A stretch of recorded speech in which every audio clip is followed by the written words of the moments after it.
Alright, selamat sejahtera. Okay, nama saya Shurain. Saya buat video ni bukan ini first time saya buat video ni. Video yang aku buat sekarang ni yang pasal kes Nur Suria, yang kawan baik dia yang bunuh dia lah kan, bunuh dia. Tapi sebelum tu kita pergi isu kronologi dulu. Okay, sekejap kita baca dulu dia punya isu kronologi.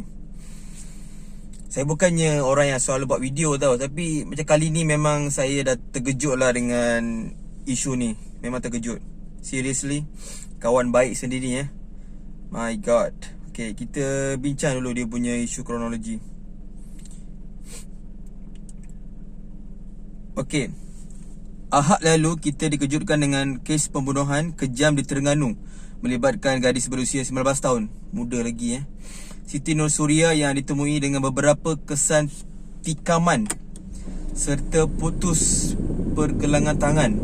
Putus sampai hati kawan baik dia putuskan pergelangan tangan Bagaimanapun, kes tersebut berjaya diselesaikan dalam tempoh 17 jam apabila pihak polis menahan kawan baik maksa yang mengaku melakukan perbuatan kejam itu. Ketua Polis Terengganu Dato' Rosli Cik berkata ketika disuruh siasat, suspek mendakwa telah menemui mayat Siti Nur Suria tertiarap di ruang tamu ketika pergi ke rumah mangsa pada pukul 9.30 pagi kemarin. Bagaimanapun, polis mula mensyaki sesuatu yang tidak kena apabila terdapat kesan lebam dan gigitan pada beberapa bahagian badannya sebelum dia mengaku tak nak membunuh bangsa kerana berada di perli mangsa.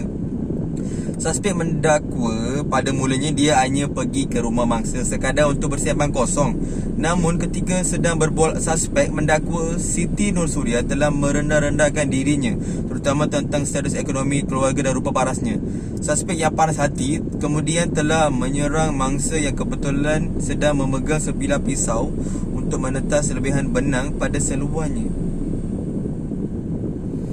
Menurut Rosli, suspek dan mangsa kemudian telah bergelut menyebabkan Siti Nur Suria cedera ditetak pada bahagian muka, leher dan dada menggunakan senjata tajam.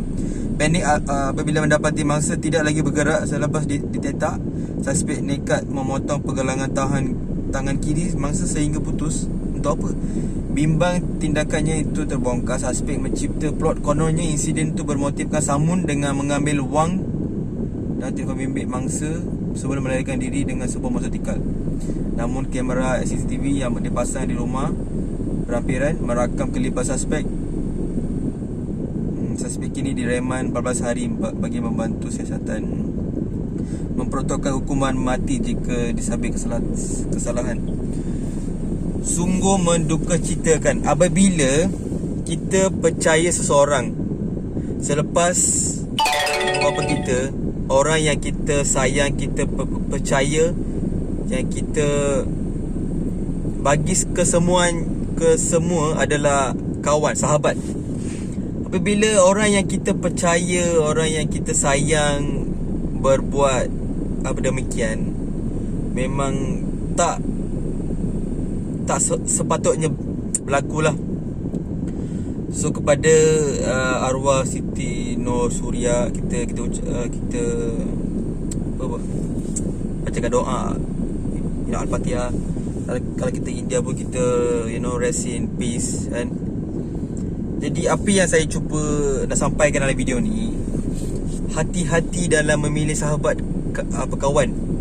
Sebab kita tidak tahu apa dia orang nak sebenarnya kan. First of all, kita punya musuh tak ada kat mana-mana. Sebelah kita je. Macam tu.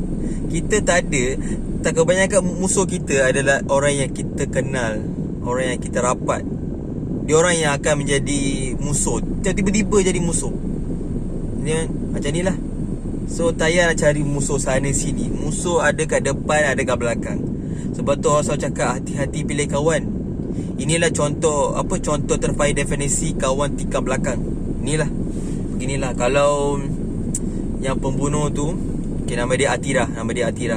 Kalau tengok video ni bro, sis, Harap sis memang kena menyesal lah. Memang patut menyesal apa yang cik buat ni.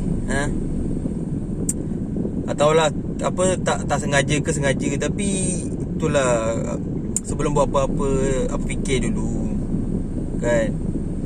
Dia kawan kita kot. Apa pun kesalahan dia, apa yang dia bagi tahu pun, kita dah ada memori dengan dia.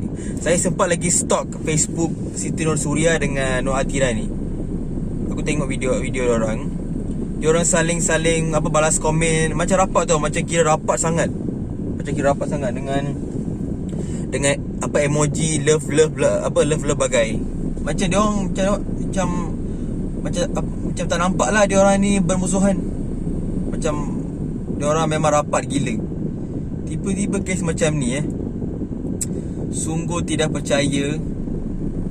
Saya ada juga dengar banyak-banyak isu yang pasal kawan baik ni.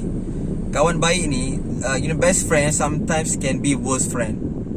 Okay, so berhati-hati memilih kawan, sahabat. Hati-hati. Kalau macam dah awal-awal dah boleh rasa dia ni toxic ke apa ke, just ignore je. So apa yang pengajaran kita boleh dapat daripada isu Nur Suria memang menyedihkan, tapi ada pengajaran dia. Hati-hati, jangan mudah percayakan seseorang. Tengok.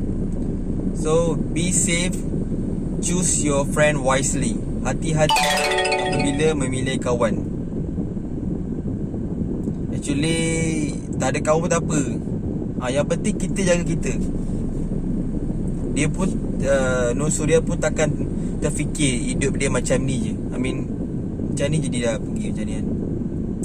Sebab kan Atira, itulah aku tengok dekat Facebook ramai juga yang kecam dan maki Nur Atira yang pembunuh tu lah.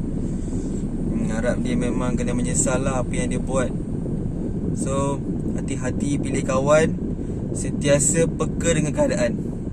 Okay, alright, thank you.